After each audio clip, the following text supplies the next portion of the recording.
The year is 2019. Spirit Airlines shares hit an all-time high. They ruled the skies and cracked the code on profitable budget aviation. But today, the stock has plummeted to basically zero. And now to another bankruptcy filing by Spirit Airlines has filed for bankruptcy. Spirit Airlines has filed for bankruptcy not once, but twice in the last 12 months. This isn't just about bad customer service or tight legroom. What actually happened is far worse. Facing serious legal trouble with the government, an engine manufacturer that sold them defective parts, and legacy airlines that copied their homework to destroy them, Spirit never stood a chance. Here's the story of how an airline that once dominated the skies and flight prices faced aviation's greatest downfall.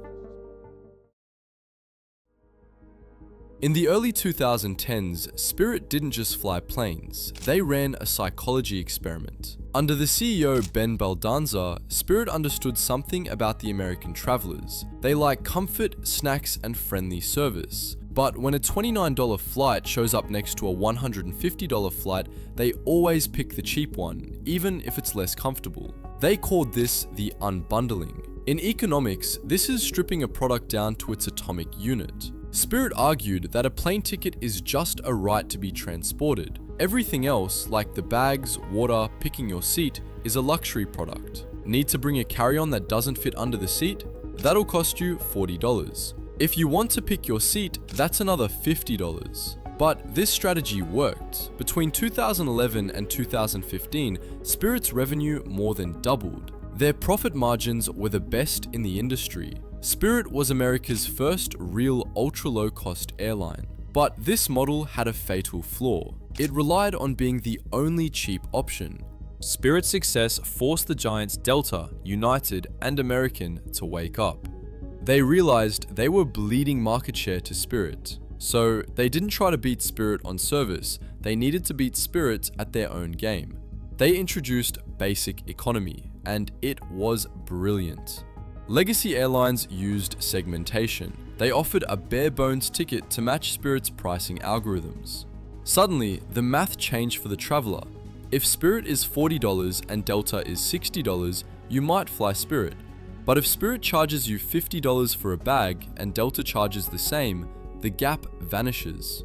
Why fly the most hated airline in America when you can fly a legacy carrier for $20 more? Spirit lost its only moat: price.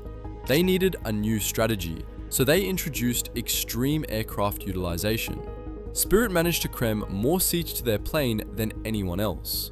By reducing the seat pitch to just 28 inches and removing seat recline, Spirit was able to fit 182 seats on the plane. For comparison, a standard Airbus A320 usually carries 150 passengers. This meant they can sell more tickets per flight, resulting in even cheaper tickets. And while Spirit was fighting a price war, a silent killer was rotting their fleet from the inside out. You see, Spirit's fleet consists entirely of the Airbus A320 family. To save fuel, they invested heavily in a revolutionary new engine, the Pratt & Whitney geared turbofan. On paper, these engines were efficient, but in reality, they were defective. A microscopic contaminant in the powdered metal used to build the engine discs caused cracks. This led to a mass recall. At the peak of the post-pandemic travel boom, when Spirit needed every single seat to pay off their debts, they were forced to ground dozens of brand new planes. They were paying millions to lease planes that couldn't fly, while their competitors were soaring. But then, things got even worse for Spirit. When COVID-19 struck in early 2020, the entire airline industry was thrown into crisis. Spirit, however, was particularly exposed due to its business model.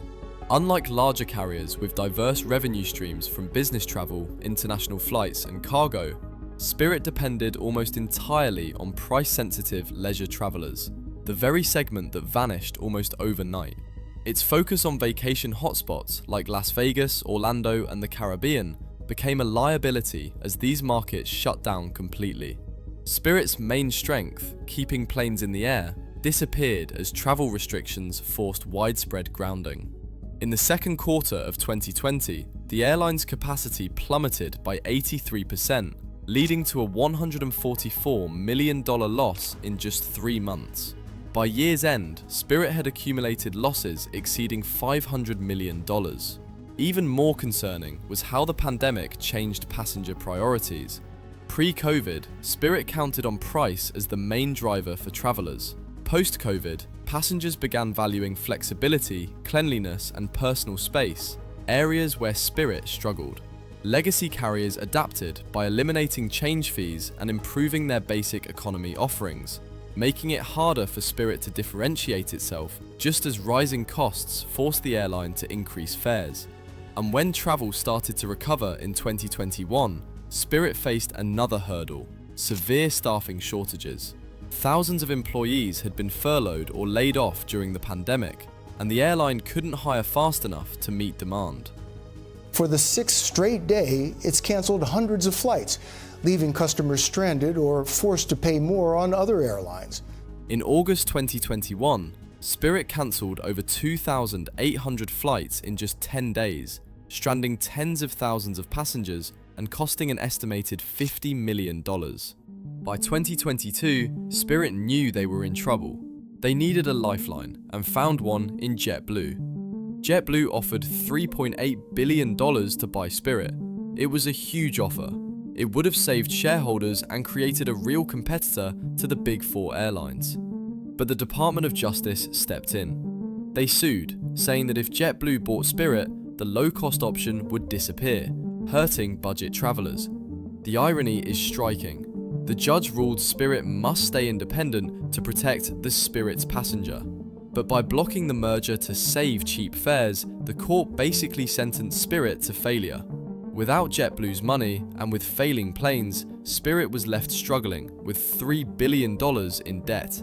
The government tried to protect a $29 fare that, mathematically, couldn't survive. The problem is that Spirit's business model is highly sensitive to competitor reactions.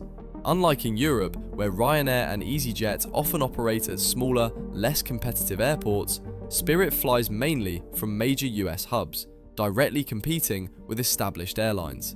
When Spirit launches $29 fares, larger carriers can easily match or even undercut those prices on the same routes, offsetting losses with their more diverse revenue streams. This cross-subsidization advantage only grew stronger after the pandemic, as legacy airlines enhanced basic economy options and permanently eliminated change fees. As a result, the price gap between Spirit and major carriers narrowed, just as passengers began placing more value on service. Spirit also faced a structural fleet challenge.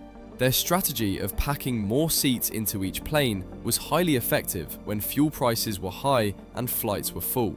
But now, with planes getting more fuel efficient, Spirit's efficiency advantage began to erode.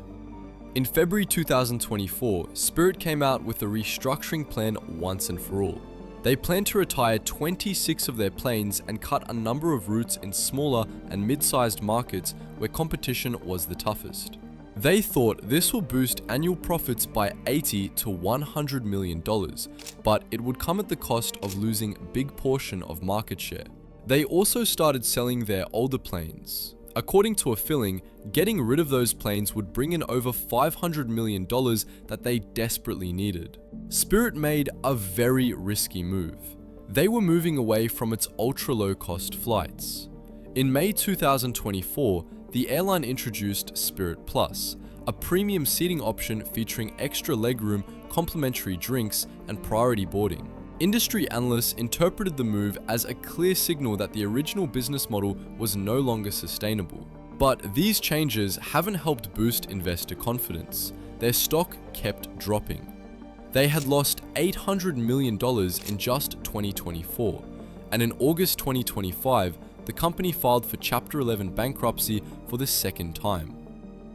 Spirit didn't fail because they charged for water. They failed because their business model relied on a single strategy, while competitors adapted and evolved. Legacy airlines stole their pricing model, an engine manufacturer broke their fleet, and the government blocked their exit strategy. They forced every other airline to get cheaper. The Spirit effect saved American travelers billions of dollars, but in doing so, Spirit sacrificed itself. Thank you for watching. If you enjoyed this video and would like to see more, make sure to subscribe, it really helps.